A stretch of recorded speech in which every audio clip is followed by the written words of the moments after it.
प्रधानमंत्री जी के अध्यक्षता में आज कैबिनेट की बैठक हुई, महत्वपूर्ण फैसला हुआ और महत्वपूर्ण फैसला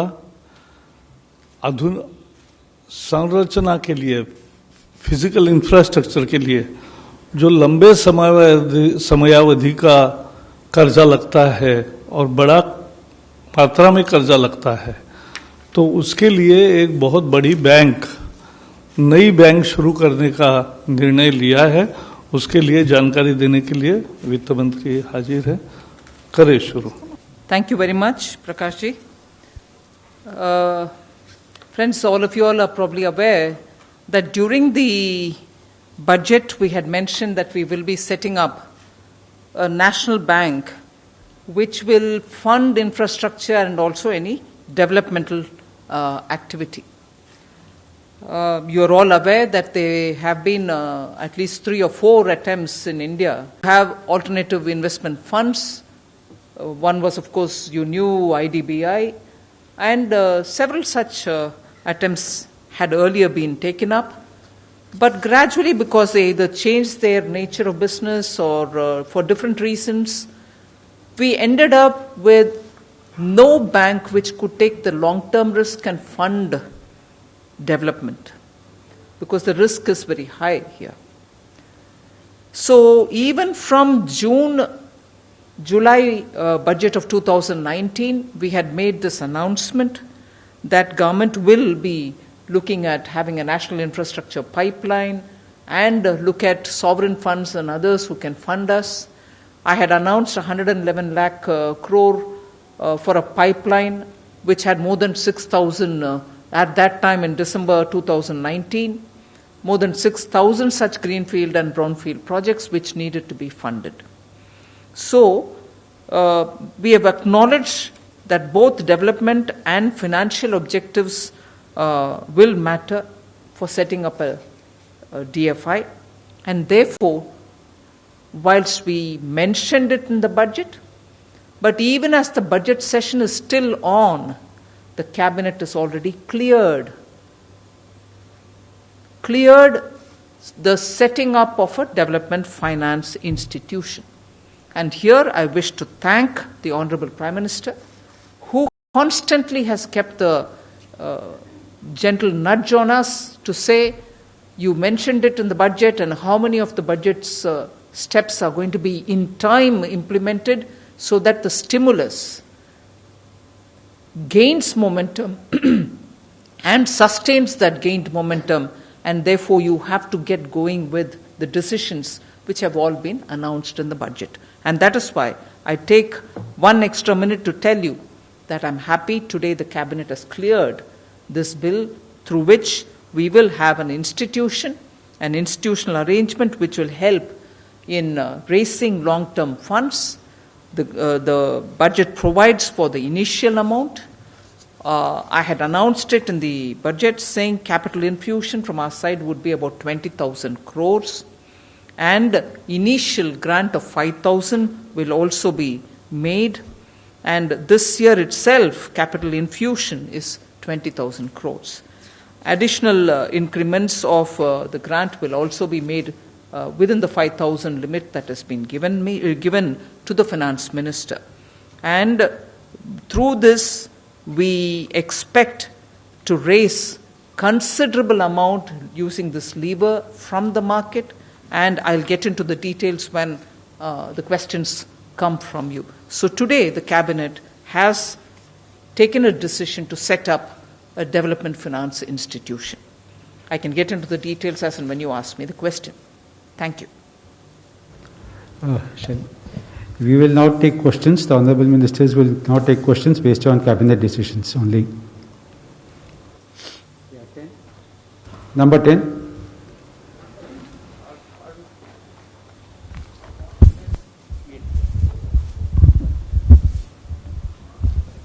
Thank you very much, sir. Thank you, ma'am. Very good afternoon. Ma'am, just wanted to understand that the cabinet note also comes in terms of the DFI bill, which you had spoken about in your budget speech. And as you rightly mentioned, the mechanism for raising funds from the market, you would like to answer that as and how we ask. So it will be great if you could elaborate on that, ma'am. Thank you very much. Sure. take one more question. So Number that- 9. What kind of, Shishir here from Hindu Business Line, what kind of fund you are expecting to leverage from the 25,000 crore which you are putting in that DFI? I have the Secretary, Department of Financial Services with me. But with the initial 20,000 crore, which is being initially proposed as a capital infusion, I expect the institution to use it as a lever to raise up to 3 lakh crores in the next few years, because it can access through the market funds which are otherwise not available. Also, this institution will have certain tax benefits which are being given to it, tax benefits which are being given for a 10-year long period. And through that, we also, there is not just a tax exemption, but also the Indian Stamp Act is also being given a bit of an amendment. Through all this, we expect even big pension funds, sovereign funds will all come. Just as we are able to attract them in the National Infrastructure Investment Fund, this will also draw on those. And also the government is planning to give it certain securities for which the cost of funds will also come down. Even that is being extended.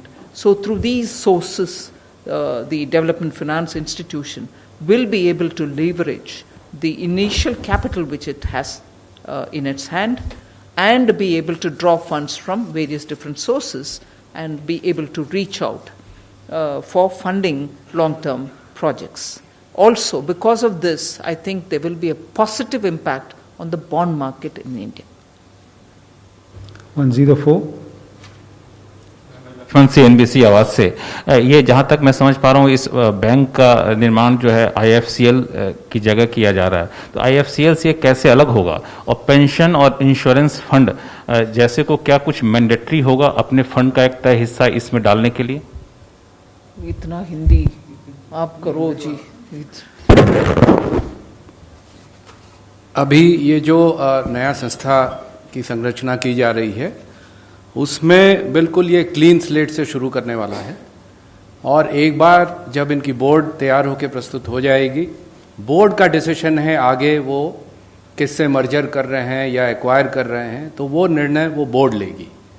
तो इसमें जैसे माननीय वित्त मंत्री जी ने कहा 20,000 करोड़ का initial capital है, उसको लेवरेज किया जाएगा, मार्केट से फंड उठाएंगे, फिर और बहुत सारे स्रोत हैं जैसे इंश्योरेंस, पेंशन फंड्स वगैरह। इंश्योरेंस, पेंशन फंड्स आज भी इंफ्रास्ट्रक्चर में इन्वेस्ट करते हैं, लेकिन जब सरकार की एक संस्था बैक्ड बाय ए लेजिस्लेशन जब आता है तो उनको और पैसा डालने में उनको और भरोसा और विश्वास होता है।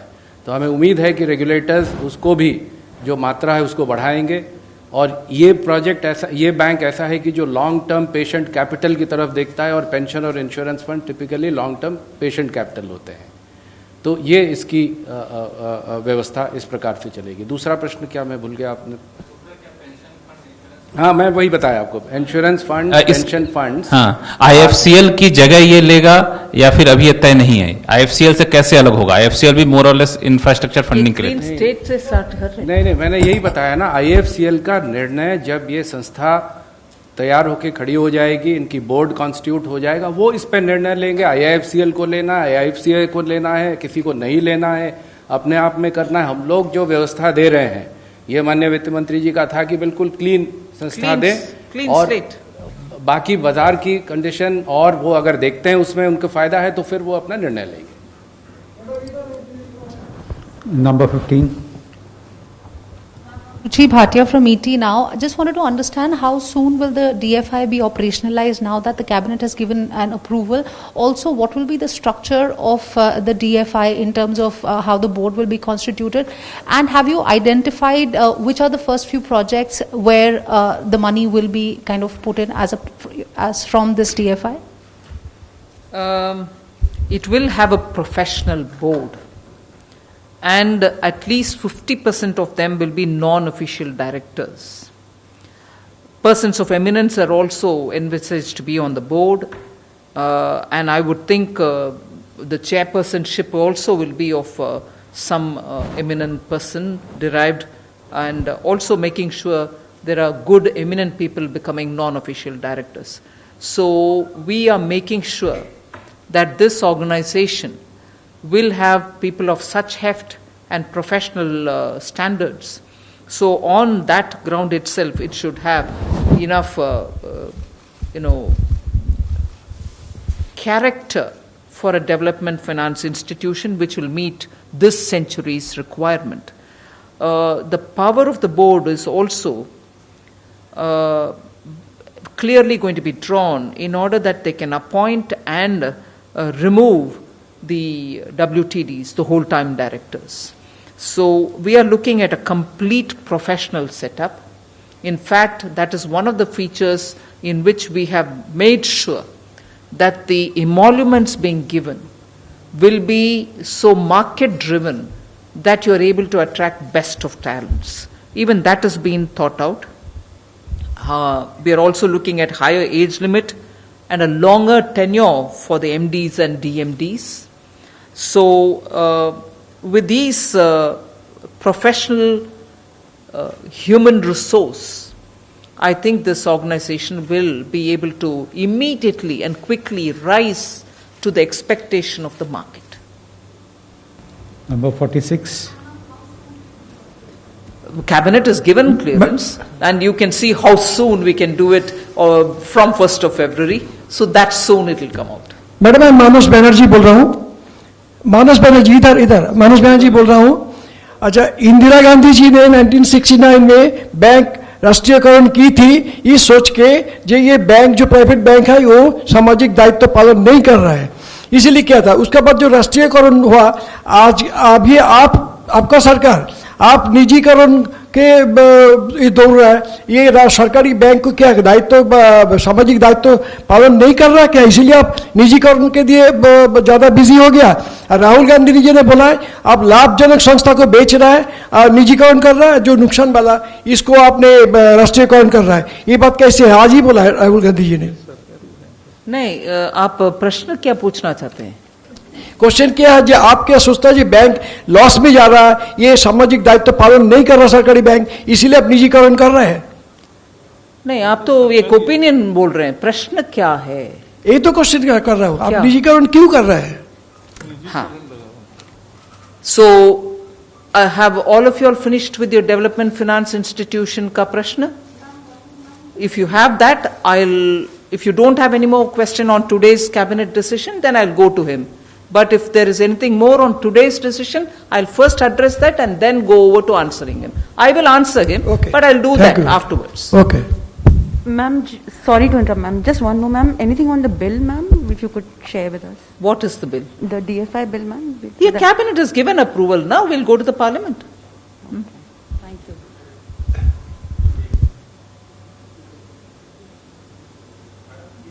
इस कमिंग फाइनेंशियल ईयर में कितने आपने कुछ आइडेंटिफाई किया है, कितने इंफ्रास्ट्रक्चर प्रोजेक्ट्स को इस डीएफआई से फंड मिलेगा, कुछ ऐसा आपने आइडेंटिफाई किया है? नहीं, आइडेंटिफाई करने के लिए हमारे पास एक पाइपलाइन है, जरूरी है ना. 6,000 का now it has gone up to about 7,000 items. So वो पाइपलाइन से जो भी उचित समझेंगे उनके प्रायोरिटी के अनुसार वो लेंगे, वो बोर्ड तय करेगा.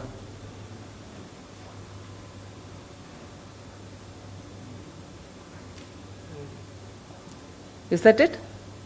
Okay. So your question, you asked me in Hindi, but I'm going to say it in English.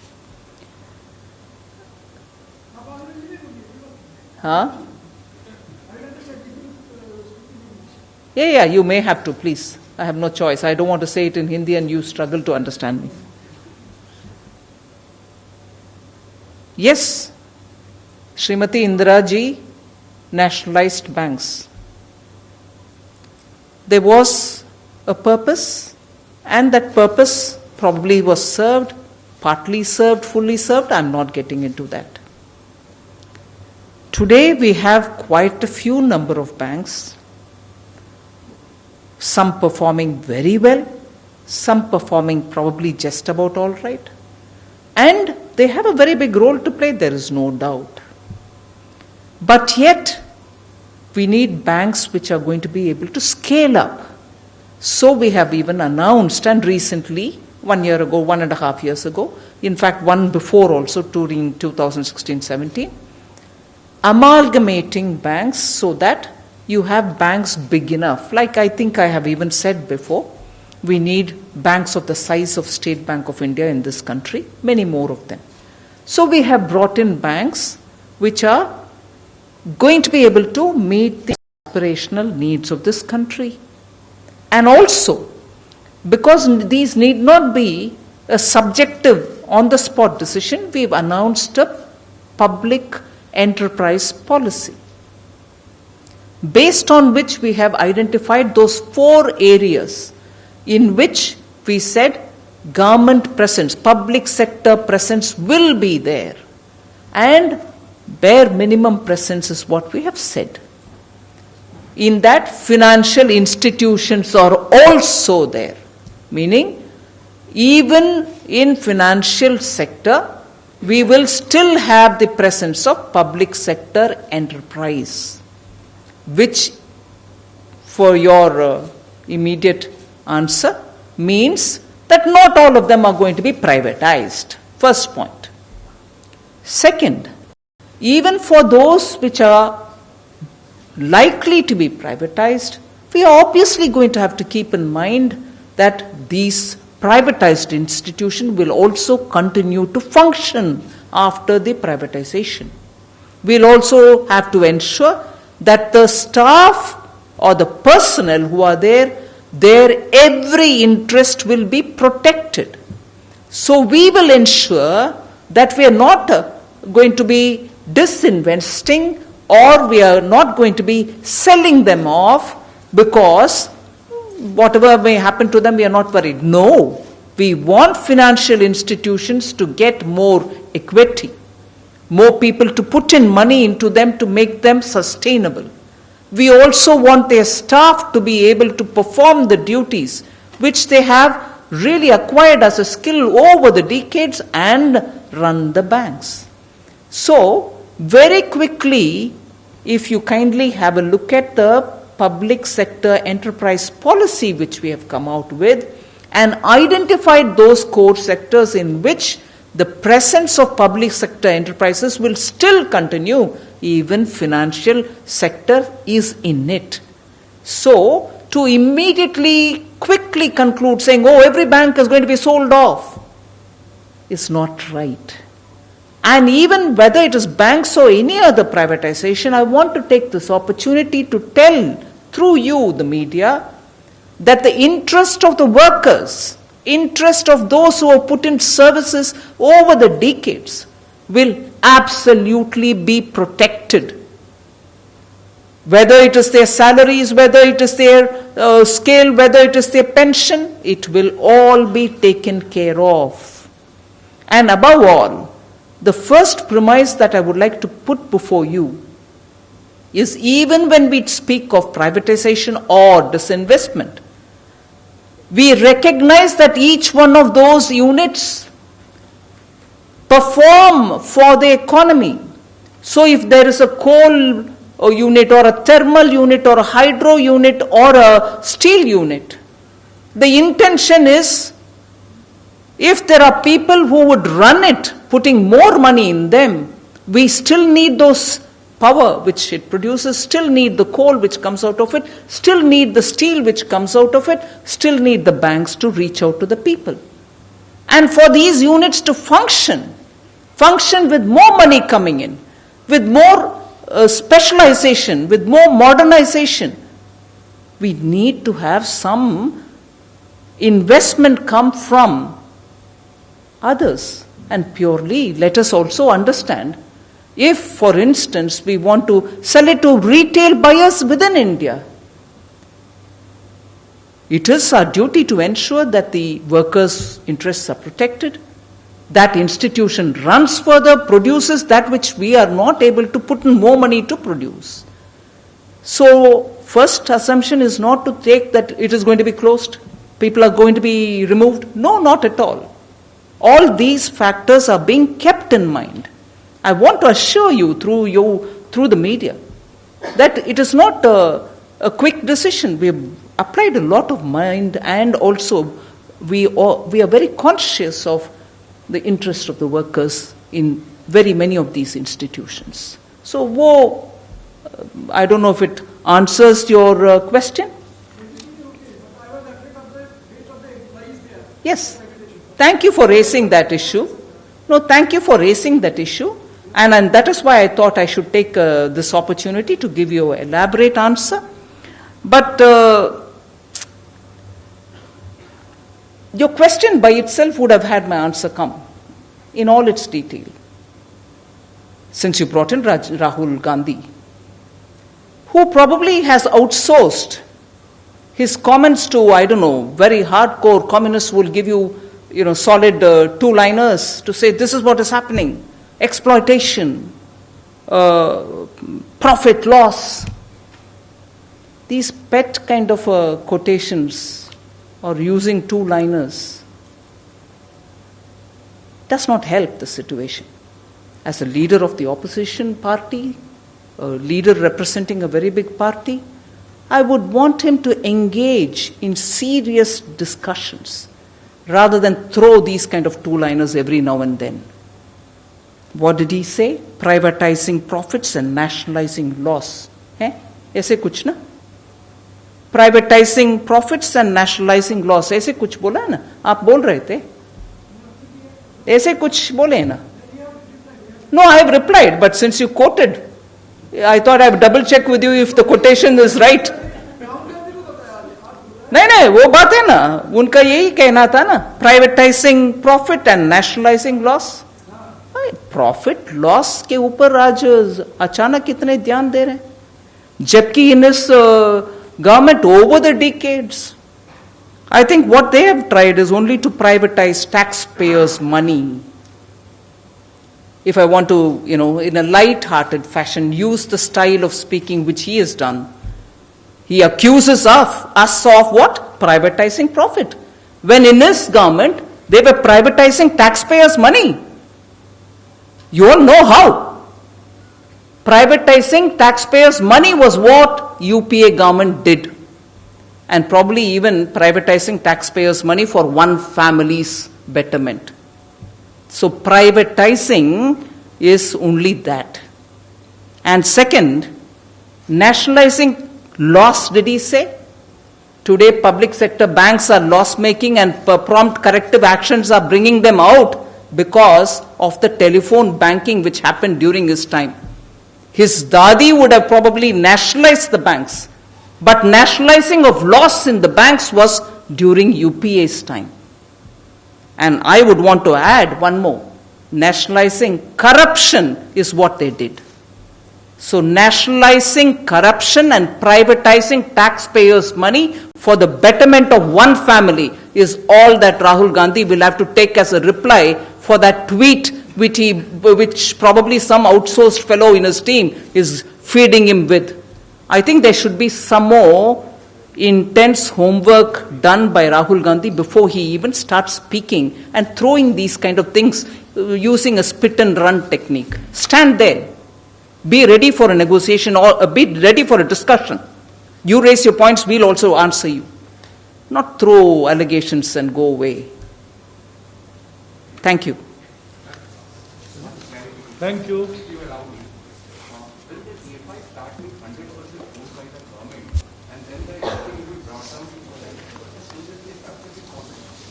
Yes, it will start with 100% Government of India ownership, and gradually,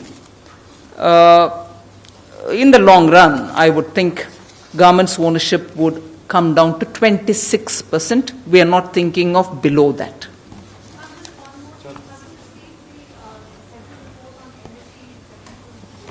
Say that again, I can't hear you. Technical glitch. Oh no, not yet. I will remind them also, it's time. Thank you, ma'am. Thank you, sir.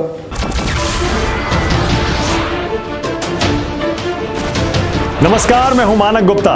अगर आपको हमारा ये video पसंद आया हो तो इसे like और शेयर जरूर करें, और हां, हमें सब्सक्राइब और फॉलो करना ना भूलें। ताकि आप देश और दुनिया की कोई खबर मिस ना करें। तो जुड़े रहिए हमारे साथ और देखते रहिए News 24।